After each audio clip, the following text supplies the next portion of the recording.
मजेश दलगरा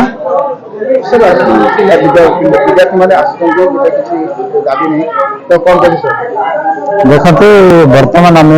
Gajapati पावड़ाखंडी collector office सामने अच्छु गोटे जिलापाई गोटे दुर्भाग्य और लज्जार विषय आम शुणा पाइलु जे सुदूर रामगिरी जो पाने डिग्री एडमिशन कर निजर छात्रवृत्ति वंचित अच्छा से अनेक दाबी कलापर अनेक थर आप्लाय कलापर से आप्लिकेशन नाकच हो जहाँफल से स्कॉलरशिप वंचित अच्छा जिलापाल को जनवाई से जिलापाल द्वारस्थ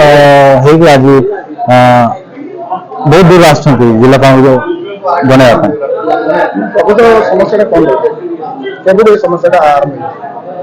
दीर्घ वर्ष है सब वर्ष स्कॉलरशिप पाई आसते कौन वर्ष से असुविधा हो नाला किंतु चलित वर्ष शिक्षा वर्ष जो समग्र पिला स्कॉलरशिप पाई ना से आम प्रशासन को एवं जिलापाल एवं सरकार को अवगत करने चाहूँ जे पिला न्याय्य अधिकार को से दि जाओ एवं चलित वर्ष एडमिशन रे पिला स्कॉलरशिप देकी हक सांविधानिक अधिकार प्रदान करिया बोलके आम सरकार गुहार कर।